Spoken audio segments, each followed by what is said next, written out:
Praise the lord. આજે આપણે look 18 તેની 9 થી 14 કલમમાંથી પ્રભુના વચનો જોવાના છે. અને આજનો આપણો જે વિષય છે એ વિષય છે સ્વન્યાયપણાની અપૂર્ણતા, અથવા મનુષ્યનું ન્યાયપણું શા માટે તારણને માટે તે અધૂરું છે, અપૂર્ણ છે, તેના વિશે આજે આપણે લુક 18 તેની 9 થી 14 કલમમાંથી પ્રભુના વચનો જોવાના છે.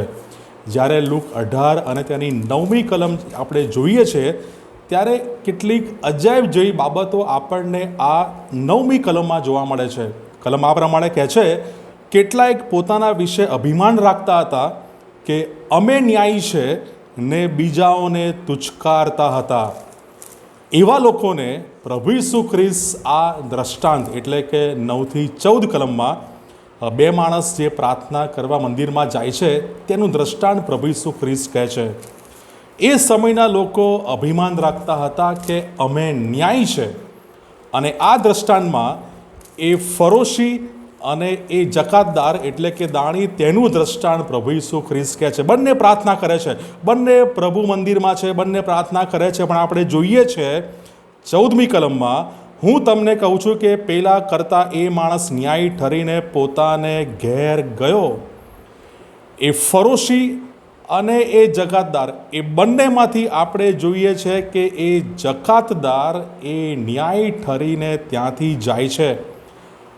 ફરોશી ઊભા રહીને જાણે કે પોતાના જ ગુણગાન ગાય છે, પ્રાર્થનામાં પોતાનું સ્વન્યાયપણું એ જાહેર કરે છે, અને ત્યાં એ પ્રાર્થનામાં કહે છે બીજા જેવો હું જુલ્મી નથી, અન્યાયી નથી, વ્યભિચારી અથવા જકાતદારના જેવો નથી. એ સમયે એ વ્યક્તિ પોતાનું સ્વન્યાયપણું ત્યાં એ જાહેર કરે છે, પ્રાર્થનામાં એનો ઉલ્લેખ કરે છે. પણ આપણે જોઈએ છે કે એ દ્રષ્ટાંતમાં જકાતદાર એ ન્યાય ઠરીને પોતાને ઘેર જાય છે. અને પ્રભુ ઈસુ ખ્રિસ્ત સરસ વાત ત્યાં કહે છે કે જે કોઈ પોતાને ઊંચો કરે છે તેને નીચો કરવામાં આવશે, અને જે કોઈ પોતાને નીચો કરે છે તેને ઊંચો કરવામાં આવશે. શા માટે સ્વન્યાયપણું અથવા મનુષ્યનું ન્યાયપણું એ અપૂર્ણ છે, અધૂરું છે? શા માટે?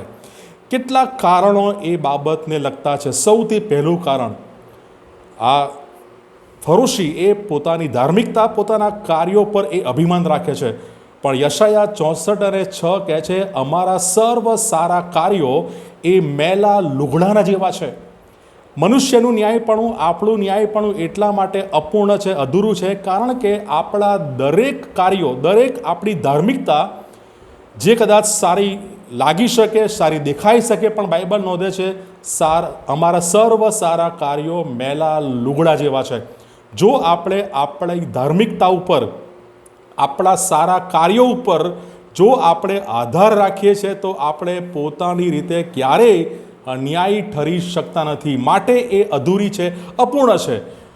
બીજું કારણ છે, પવિત્ર શાસ્ત્ર એ કહે છે, અને પ્રભુ ઈસુ ખ્રિસ્ત આ દ્રષ્ટાંતમાં પણ આપણને એ ઉલ્લેખ કરે છે, એ જણાવે છે. રોમન 3 અધ્યાય તેની 10મી કલમ નોંધે છે, કોઈ ન્યાય નથી, એક પણ નહીં. અને રોમન 3 અને તેની 23મી કલમ એ કહે છે, સઘળાએ પાપ કર્યું છે. કોઈ પણ મનુષ્ય એ ન્યાયી નથી, કોઈ પણ મનુષ્ય એ પાપ રહિત નથી, સઘળાએ પાપ કર્યું છે.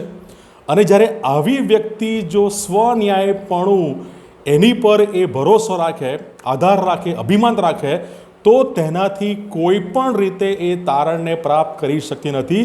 મનુષ્યનું આ પ્રમાણેનું સ્વન્યાયપણું એ તારણને માટે બિલકુલ ઉપયોગી નથી, કારણ કે દરેક વ્યક્તિ એ પાપી છે અને એક પણ ન્યાય નથી. બાઇબલ કહે છે રોમન 3:10, કોઈ પણ ન્યાય નથી, એક પણ નહીં.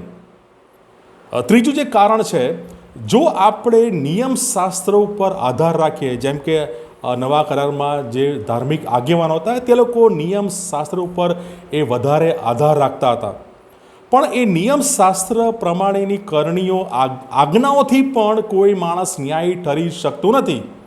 રોમન 3 તેની 20મી કલમ એ સ્પષ્ટ કરે છે, કોઈ પણ માણસ નિયમશાસ્ત્ર પ્રમાણેની કરણીઓથી ન્યાયી ઠરશે નહીં.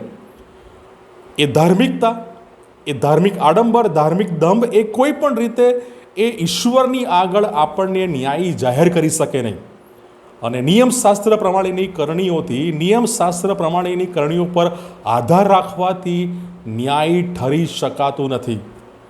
અને ચોથું કારણ, કેટલાક લોકો એ ન્યાયપણાના ખ્યાલ વિશે, એના સિદ્ધાંત વિશે, એના જ્ઞાન વિશે એમની પાસે ઓછી સમજ હોય છે. જેમ કે આપણે આ દ્રષ્ટાંતમાં જોઈ શકીએ છીએ. બાઇબલ કહે છે રોમન 10મો અધ્યાય 3જી કલમમાં, ઈશ્વરના ન્યાયપણા વિશે અજ્ઞાન હોવાથી અને પોતાના ન્યાયપણાને સ્થાપન કરવાને યત્ન કરીને તેઓ ઈશ્વરના ન્યાયપણાને આધીન થયા નહીં. જ્યારે આપણી પાસે ઈશ્વરના ન્યાયપણાનું જ્ઞાન ન હોય, આપણે એ બાબતે અજ્ઞાન હોઈએ અને આપણા પોતાના ન્યાયપણાને સ્થાપન કરીએ, જેમ કે અહીંયા આ ફરોશી એ કરે છે, તો એ રીતે આપણે કોઈપણ રીતે ઈશ્વરની સમક્ષ ન્યાય ઠરી શકીશું નહીં. ઈશ્વરના ન્યાયપણા વિશે અજ્ઞાન રહેવાથી આપણે ન્યાય ઠરી શકતા નથી.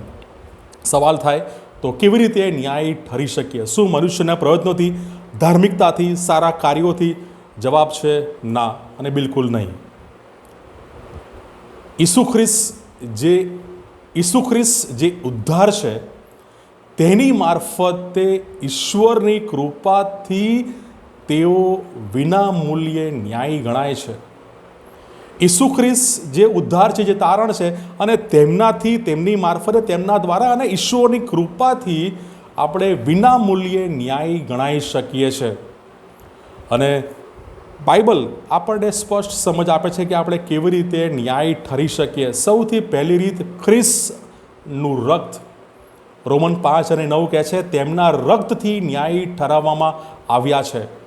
કોઈ પણ મનુષ્ય અથવા કોઈ પણ પશુનું રક્ત નહીં, પણ ખ્રિસ્તના રક્તમાં આપણે ન્યાય ઠરાવવામાં આવ્યા છે. ખ્રિસ્તના બલિદાનમાં, ખ્રિસ્તના રક્તમાં આપણે ન્યાય ઠરાવવામાં આવ્યા છે. આપણને ન્યાય ઠરાવવામાં આવ્યા છે. આપણે ન્યાય જાહેર ખ્રિસ્તના રક્ત દ્વારા આપણે થઈ શકીએ છીએ. રોમન 5મો અધ્યાય તેની પહેલી કલમ અને રોમન 3 અને 22 એ બંને કલમો એક જ વાત કહે છે કે આપણને વિશ્વાસથી ન્યાય ઠરાવવામાં આવ્યા છે. રોમન 5 અને 1 અને રોમન 3 અને 22 આ બંને કલમોનો સાર એક જ છે. ખ્રિસ્ત પરના વિશ્વાસથી આપણને ન્યાય ઠરાવવામાં આવ્યા છે. કોઈ પણ મનુષ્યના પ્રયત્નો પર નહીં, પણ ખ્રિસ્ત પરના વિશ્વાસથી આપણને ન્યાય ઠરાવવામાં આવ્યા છે. અને ત્રીજું કારણ, બીજો કોરિન્થીનો 5મો અધ્યાય 21મી કલમ, તેમનામાં ઈશ્વરના ન્યાયપણારૂપ થઈએ માટે જેમણે પાપ જાણ્યું નહોતું તેમણે આપણે માટે પાપરૂપ કર્યા. ખ્રિસ્તમાં આપણે ન્યાયપણારૂપ થઈ શકીએ છીએ, આપણા પ્રયત્નોથી નહીં, પણ ખ્રિસ્તમાં. અને બાઇબલ કહે છે 1 કોરિન્થી તેનો 1 અધ્યાય 30મી કલમ, ઈસુ જ આપણું ન્યાયપણું છે. માટે આપણે ખ્રિસ્તના રક્ત દ્વારા, ખ્રિસ્ત પર વિશ્વાસ કરવાથી, ખ્રિસ્તમાં રહીને અને ઈસુ જે આપણું ન્યાયપણું છે એને વિશ્વાસથી આપણે ન્યાય ઠરી શકીએ છીએ.